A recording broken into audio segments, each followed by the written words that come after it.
ګرانو کتونکو سلامونه. امید ساتم چې ټیک ټاک به یې. خبرې ترې به کومه په موسی شهید باندې، کوم چې د یونیورسټۍ دننه د هغه درندو ښکار شو، کوم چې مخکې په عبدالولي خان پوهنتون مردان کې مشال خان چې کوم دی نو هغه ښکار شو. ګرانو کتونکو پرونه موږ په یو ګروپ کې میسج کول، نو د مشال خان ذکر پکې کېده، نو یو پټکي والا پې میسج وکړو چې دا مردار دی. نو ما ورته څه ثبوت در سره شته؟ نن در سره د یو راز خبره شریکوم. دا ډېره زیاته د راز خبره ده، خو پروفیسران یې اوري، خو علما یې اوري. تر نن ورځې پورې چې کوم هغې کې قیدیان دي، هېڅ قسمه ثبوت یې پیش نه کړ. منکر دي. چا غولولو؟ همدغه څو پروفیسرانو غولولو. موسی خان سره د مشال خان تړون نه کول دا به بس وي. دواړه به د یوې کښتۍ سواره دي او دواړه دغه ظالمو موجونو ښکار شوي دي. مشال خان نه ما 3 ورځې مخکې انټرویو کړې وه. په خیبر نیوز باندې دغه انټرویو زما وه، د بل هېڅ چا نه وه. او د هغه انټرویو په 3 ورځ باندې هغه په بې دردۍ سره ووجلی شو. مشال خان سره یو وړه کیمره وه.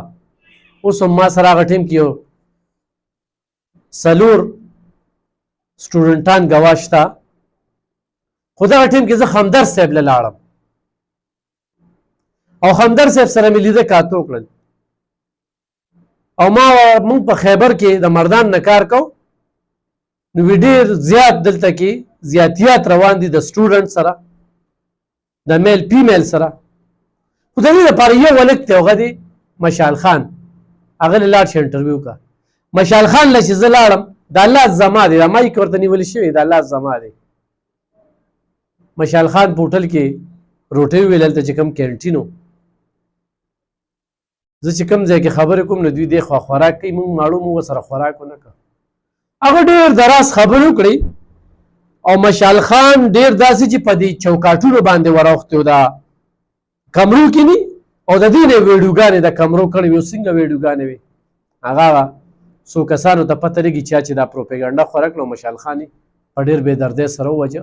دا ته ډېر حقیقت وایم، د سره وړه کیمره وه، خو چې هغه وړه کیمره پیدا شوه، نو هغه وړه کیمره کې ډېرې زیاتې ویډیوګانې. دا خبره ما 2-3 پیرې مخکې هم کړې وه، خو دې ته چا پاملرنه ونه کړله.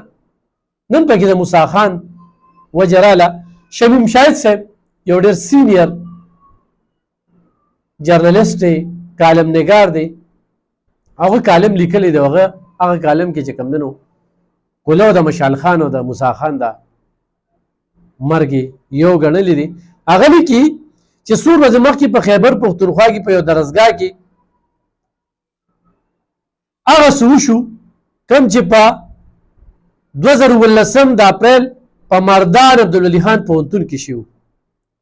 د لوی دیر چکدرې په مقام قایم د ملکن پوهنتون انتظامی انسانیت سوز او خطکمیز روي په بنا یو بل نوجوان احمد بیله دلبرداشته شو، او 4 ورځې چې کوم دی نو دغه ټیچرانو د خپل انا او ضد په وجه ذهني توازن یې پې بیله، او یو جانلیوا حادثه چې کومه ده نو هغه مخې ته راله، او هغه یې د مرګ خولې ته بوتو. دې وخت کې په دیربالا کې دغه تاریخي قصبې د هر انسان په سترګو کې اوښکې دي، او د موسی جان په مړینه تعزیت لپاره را روان دي. او هلته کې ګونګوسې کېږي. نه صرف د دین او د ملکن ضلعې سره تعلق لرونکي نه وي خفه، بلکې د خیبر پښتونخوا په طول عرض کې چې څونه تعلق لرونکي خلک دي د موسی جان په دغه حادثاتي مرګ غمسار دي. او هغه شان چې 2019 کې نه واخله تر اوسه پورې د مشال خان شهید سره کومه واقعه شوې وه، په هغې باندې اوس هم سره په احتجاج دي. خیبر پختونخوا چیف ایگزیکټیو جناب سردار علي امین ګنډاپور والی سره لیکي چې هغه ته د دې وخت کې پته هم نشته لکه دې موجوده حکومت ته پته هم نشته چې څه شوي دي. البته ګورنر چې کوم دی نو هغه د تحقیقات اعلان کړي دی او ګورنر سره د اختیار دی او په کار ده چې پوري د دې دغه وشي چې کوم نو هغې ته سزا ورکړي شي. دی و چې په ظاهري طور وفاقي حکومت چې کوم د دوی خپلو کې چې کوم مصروفیات دي نو خو د هغې نه چې دوی فارغه شي نو دې خوا به دغه شي. وفاقي وزیر داعیه محسن نقوي او د هغه په ذریعه چې کوم مقتدر قوتونه دي د هغوی د خوشحالېدو دپاره دوی لګیا دي. ګورنر پیرسل کریم کونډي چې کوم دی د واقعا نوټس اخیستی او تحقیقات چې کوم دی رپورټ جمع کېدو هدایت یې کړی دی. اوس په کتې شي چې دا تحقیقات په رڼا کې په پوهنتون کې د استاد او د چیف پراکټر هم دی خلاف کاروي به وشي یا به ونه شي. یونیورسټۍ متعلقه استاد یو ورور وي جج دی او د احتجاج کولو والا ته یې دمکي ورکړې ده چې جج صاحب اپنے بھائی رور بچ کېدو دپاره یو بېګناه طالب علم دې خط ته سزا ته ورسو چې هغه دل برداشته شو او د مرګ خولې ته یې ورسو. نو د دې نه هغه چې کوم دی نو نشي بریزوما کېدی.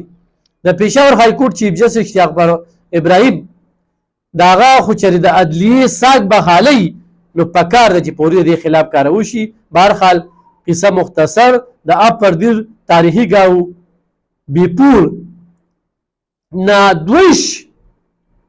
42 کیلومتر 42 کلن موساجان ملکن یونیورسټۍ شعبه ماس کمیونیکیشن جرنالیزم یې کو. مشال خان هم جرنالیزم کو. د شپږم سمستر طالب علم و او د هغه ګناه څه وه بس په فارغ وخت کې وی د خپل وخت د موسیقۍ دپاره د رباب استعمال کو چې د پښتون په دیره کې رباب نه وي او د رباب تن نه وي. دا موږ پسې خلکو وي رباب او رباب چا به وي رباب فاونډیشن. الحمدلله پښتانه یو قام پرست یو د علاقې وو دې سیمه کې باچا خان ژوند کړی دی هغه خستي ده چې ټوله دنیا یې مني رباب پې وخه. نو سیاسي او دا مترقي قوم چې کوم دی قوم پرست تنظیم هغه سره د پی سیف سره دی دغه پښتونسیف سره نو د یونیورسټۍ د اکیډمیک او د انتظامی شعبو په انتخاب پسند نام نخاد مذهبي تنظیم چې کوم دی نو د هغوی په ګریپ کې راغی. کم ګریپ کې چې مشال خان راغلو او چیف پراکټر چې کوم دی نو موساجان د رباب علم وشو نو هغه رباب غیر اسلامي دغه که او موسی هغه د یونیورسټۍ پاسټل او په یونیورسټۍ د هغې نه ویست او بند یې که او دې دوران کې موسی خان د لیونو په شانتې د یونیورسټۍ ګیر چاپېره به چکر وخو چې مور پلار ته مې پته ونه لګي او ما پرېږدي لیکل یې ورکړل ماپي یې مو غوښتله په لیکلو کې تحریري دغه باندې خو بیا هم دغه پراکټر ظالم چې کوم دی نو هغه منلو ته تیار نه و خپله انا یې راټینګه کړې وه او 2 ورځو په موده کې موساجان باندې هغه الزامات لګېده چې په 2019 کې د خان عبدالعلي خان پوهنتون د شعبه ماس کمیونیکیشن مشال خان په خلاف لګېدلي او په نهایت بې دردۍ سره هغه مړ شو. موساجان د حادثاتي مرګ چې کوم دی نو د مشال خان هغه هجوم کم هجوم چې راغلی د هغه لاسو کې د قتل نه کم نه دی او دا واقعه باندې چپ کېدل چې کوم دی نو هغه حرام دي په دې باندې چپ کېدل لحاظه د دې واقعه چې څونه مذمت وشي کم دی او په دې واقعه باندې باقاعده مقدمه درج کول مذکوره چیف پراکټر خلاف چې کوم دی مقدمه درج کول دي او عدالتونو کې کاروایی چلول پکار دي. خو چېرې واقعي پروفیسر سراج رور چې کوم دی نو هغه جج وي نو د هغه خلاف هم کاروایی پکار ده. ګرانو کتونکو دغه د موساجان قصورو چې هغه د رباب استعمال کو او رباب یې چېرته استعمالو سایټ ته ملګرو سره به کېناسته د کالج د سټوډنټانو دا ویو بیا د ماس کمیونیکیشن وخت چې فارغ شي نو دغه سټوډنټان دا کوي او د پی سیف سټوډنټ سره چې کوم دی نو دا رباب منګي ټنګ ټکور هغه سره ټوپۍ چې کومه ده په سر کړې وي نو څه ګناه یې وکړله. نن دوی دا موقف ورکوي یونیورسټۍ والا چې دغه په کلاس کې رباب وخو او نورو سټوډنټانو ته به تکلیف و. دا خبره تا په میډیا راوستله نن چې پرشر راغی ته دا خبرې کې په دې یونیورسټو دننه چې دا کوم اناپرست ټیچران دي پروفیسران دي په کار ده چې دا خلک وویستلی شي. دومره ظلم دومره بربریت دومره زیاتی. د موسی جان په عمر باندې خفه یو د حکومت پاکستان نه غوښتنه کوو د ادارو نه غوښتنه کوو چې دې په ضد د کارول شي او دغه ملوث خلکو ته د قرار واقعي سزا ورکړي شي. ګورنر صاحب ته چې ګورنر صاحب ته په لاور په یو ځای بل ځای کې ګرځي دا ډېره خامه مسله ده. دې مسلې ته توجه کو پورې د خل روباسه هر سړی به راځي او بیا به د مذهب نوم ورکوي او د مذهب په نوم باندې به چې کوم دی وی کمنټس یې غلط کړي پوسټ یې غلط کړي. نن ورځې پورې د مشال خان چې کوم دی هم سرونه وتل په موسی جان هم هغه تور لګېده. په مردان کې داسې یو بله واقعه هم راغلې وه غالبا څه 35 لک روپۍ ته بیا واغستې روغه پکې وشوله هسې د سټیج د پاسې هغه کس چې کوم دی نو ووجه. اوس پېښور پریس کلب کې چې کوم پریس کانفرنس شوی دی مفتی اعظم چې کوم سرکاري خطیب دی نو هغوی باقاعده چې کوم دی په دې فتوه جاري کړې ده. او ګرانو کتونکو تاسو ته دې پته وي چې په سوونو خلکه د دې فتوې ښکار شو د دې المیې ښکار شو د دې المیې ښکار شو او امید دی چې دې فتوې سره به په دې باندې قابو بیا مونتی شي. خو دغه خبره وي چې یاره په جارانواله کې واقعه راله داسې په نورو ځینو کې واقعات رالل هېڅ قسمه بیا ثبوت نه وي. خبره په پروف باندې ده او پروف سره سره چې کوم دی نو قانون په لاسو کې نه دی اخیستل پکار او قانون له پکار دی چې تاسو پوری ججانو له پکار دی دې دغه له پکار دی حکومت له پکار دی چې په دې باندې دا ده چې په دې باندې پولیکشن کار اخلي. دا د پاکستان اسلامي نظریاتي کونسل د اجتماعي تشدد یا د قهرجنو خلکو لخوا انصاف په لاس کې اخیستو غندنه کړې او د دغه ډول مقدمو د اورېدنې لپاره د ځانګړو عدالتونو جوړولو وړاندیز کړی دی.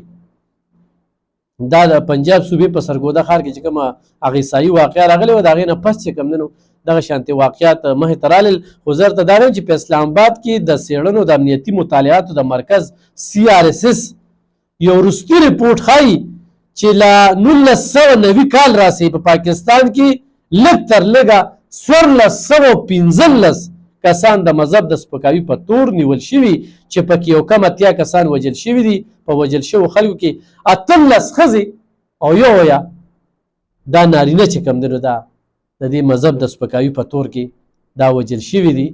نو په دې وجه باندې چې کوم دی نو دغه یو فتوا جاري شوې ده او دغه فتوا چې کومه ده نو د اسلامي نظریاتي کونسل په یو بیان کې د قرآن د سپکاوي او د عیسایانو په کورنو او په کورونو د بریدونو پکې غندنه شوې ده. او سوشل جسټس یا ټولنیز انصاف په نوم ادارې مشر پیټر جیکب هغه ویلي دي چې یاره د نظریاتي اسلامي کونسل دغه وړاندیز چې کوم دی نو دا د عملي کېدی شي خو د هغه دغه ګیله ده چې موږ پاکستان آزاد شوی دی پاکستان کې موږ یو چې څونه پکې د نورو قومونو حق دی دونه پکې زمونږ خوم حق دی خو موږ ته هغه شانتې کتنه نه کېږي. په دې باندې بیا خبرې کوو دا ډېر غټ باب دی. اسلامي نظریاتي کونسل کومې خبرې کړي دا هم داسې شریکو.